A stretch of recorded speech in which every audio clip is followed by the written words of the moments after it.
Hello students, আমি Nitish sir জ্ঞানজ্যোতি coaching সেন্টারের পক্ষ থেকে তোমাদের প্রত্যেককে জানাই আরও একবার স্বাগত। তো স্টুডেন্টস, আজকে আমি তোমাদের সঙ্গে আলোচনা করব BKU অর্থাৎ বাঁকুড়া ইউনিভার্সিটির অধীনস্থ যে সমস্ত ছাত্রছাত্রীরা বেঙ্গলি মেজর নিয়ে পড়াশোনা করছো, আজকে তাদের মেজর 3 বেঙ্গলি সাজেশনস নিয়ে আলোচনা করব 2025-এর। কেমন 2024-25 তোমাদের যে পরীক্ষাটা হচ্ছে সেই এক্সামের আজকে সাজেশন নিয়ে আলোচনা করব। তোমাদের ইউনিট নাম্বার 1 যেটা রয়েছে অযোধ্যা ও লঙ্কা কাণ্ড, সেখান থেকে কোন কোন প্রশ্নগুলো তোমরা পড়বে, কোন কোন প্রশ্নগুলো তোমাদের পড়তে হবে সেগুলো নিয়ে আজকে আলোচনা করবো। এবং ধারাবাহিকভাবে আমি তোমাদের কিন্তু ক্লাসগুলো দিচ্ছি যাতে তোমাদের কোনো অসুবিধা না হয় এবং তোমরা যাতে সমস্ত কিছু কমন পাও তোমাদের কোশ্চেন প্যাটার্নের উপর বেস করে আজকের এই সাজেশনটি। তো যারা এখনো আমাদের চ্যানেলটিকে সাবস্ক্রাইব করনি তারা অবশ্যই চ্যানেলটিকে সাবস্ক্রাইব করে পাশে থাকা বেল আইকন অল প্রেস করে দাও, যাতে নেক্সট টাইম থেকে কোনো ভিডিও আপলোড করলে তার নোটিফিকেশন তুমি সবার আগে পেতে পারো। এছাড়া অনলাইনে তোমরা যারা ভাবছো যে আমাদের সেন্টারে জয়েন করবে এবং নোটস পত্র নেবে তারা অবশ্যই যোগাযোগ করতে পারো। আমাদের অফিসিয়াল নাম্বার 7076398606 নাম্বার অথবা 6295916282 নাম্বারে। তোমাদের টোটাল কোর্স ফি রয়েছে মাত্র 6টা সাবজেক্টের জন্য 699 রুপিস, পুরো সেমিস্টারের কোর্স ফি একবারই পেমেন্ট করতে হবে, আর কোনো পেমেন্ট করতে হবে না। তো বাঁকুড়া ইউনিভার্সিটির অধীনস্থ প্রথমত আমি 10 নম্বরের প্রশ্নগুলো বলে দেবো। প্রশ্নমান 10-এর জন্য তোমরা কোন কোন প্রশ্নগুলো পড়বে। দেখো, অযোধ্যা এবং লঙ্কাকাণ্ডের কিন্তু অনেকগুলো পার্ট রয়েছে, অনেক পড়া রয়েছে এখানে। তার মধ্যে আমি কয়েকটা পার্ট বা কয়েকটা প্রশ্ন আমি তোমাদেরকে তুলে ধরছি যেগুলো তোমাদের কিন্তু পরীক্ষায় আসার সম্ভাবনা প্রবল রয়েছে। প্রথম প্রশ্ন, বাল্মীকি রামায়ণের যুদ্ধকাণ্ড থেকে কৃত্তিবাসী রামায়ণের লঙ্কাকাণ্ডে স্বাতন্ত্র্য কতটা আলোচনা করো। খুব গুরুত্বপূর্ণ একটা প্রশ্ন। ওকে, পরবর্তী প্রশ্ন, কৃত্তিবাসী তার লঙ্কাকাণ্ড যুদ্ধ বর্ণনায় কতটা নৈপুণ্যের পরিচয় দিতে পেরেছেন তা আলোচনা করো। পরবর্তী প্রশ্ন, বাল্মীকি রাম চরিত্রের তুলনায় কৃত্তিবাসের রাম কোন দিক থেকে দুর্বল। লঙ্কাকাণ্ড অনুসরণে কৃত্তিবাসী রামের চরিত্র বৈশিষ্ট্যগুলিকে প্রস্ফুটিত করো। এই প্রশ্নটা হালকার উপর দিয়ে পড়বে, কারণ এটা পাঁচেও কিন্তু যেতে পারে। হ্যাঁ, নেক্সট প্রশ্ন, লঙ্কাকাণ্ডের সূচনায় রাবণের মনে কোন চিন্তা প্রাধান্য পায়। সমগ্র লঙ্কাকাণ্ডে রাবণ চরিত্রকে কৃত্তিবাস কতটা সার্থক করে তুলতে পেরেছেন তা আলোচনা করো। নেক্সট, ইন্দ্রজিৎ কতবার যুদ্ধ করতে আসে। প্রথমবার যুদ্ধে আসার সময় তার সঙ্গে কত হাতি ঘোড়া ছিল। লঙ্কাকাণ্ডে ইন্দ্রজিৎ কতটা বীরত্বের পরিচয় দিতে পেরেছে তা আলোচনা করো। ওকে, 6 নম্বর প্রশ্ন, রাম নাম নাই যাতে এমন যে ধন, পরিত্যাগ করা ভালো নাই প্রয়োজন। উক্তিটিকার সে কোন বস্তু পরিত্যাগ করে একথা বলেছে। তার চারি মাহাত্ম্য লঙ্কাকাণ্ডে কতটা মানে চরিত্র আর কি হবে এটা, চরিত্র মাহাত্ম্য কতটা লঙ্কাকাণ্ডে ফুটে উঠেছে তা আলোচনা করো।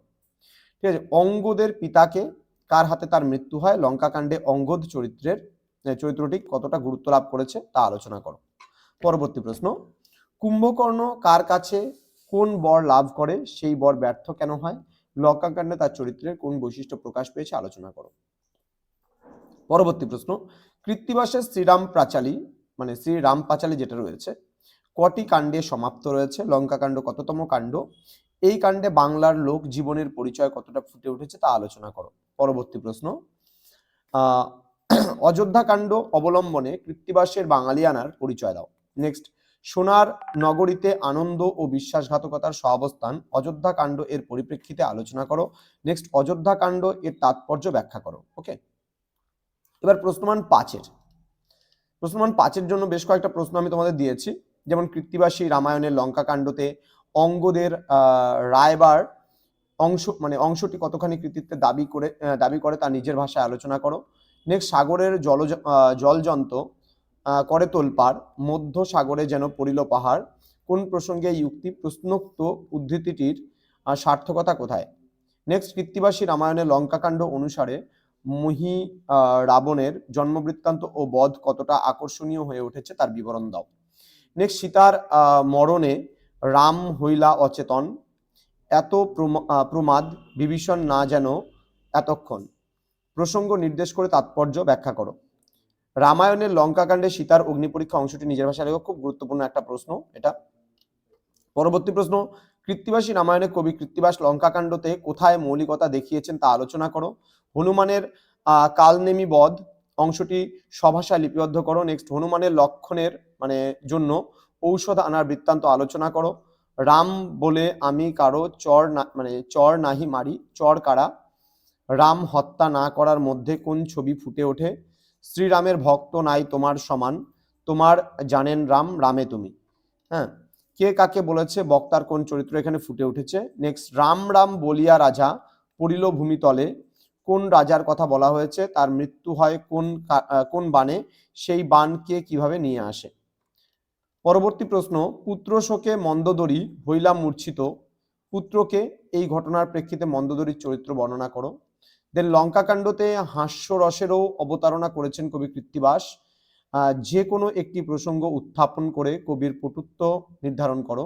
দেন পরসেবা করিয়া করিলা বংশনাশ, কতকাল তোমার নরকে হবে বাস, কে কাকে বলেছে, প্রসঙ্গ উল্লেখ করো। নেক্সট, শ্রী রামচন্দ্রের অধিবাসের মুহূর্তটি অযোধ্যাকাণ্ডের কাহিনী অবলম্বনে সংক্ষেপে লেখো। নেক্সট, অযোধ্যাকাণ্ডে তমসা নদীর কূলের যে অপরূপ সৌন্দর্য প্রকাশিত হয়েছে তা তোমার নিজের ভাষায় লেখো।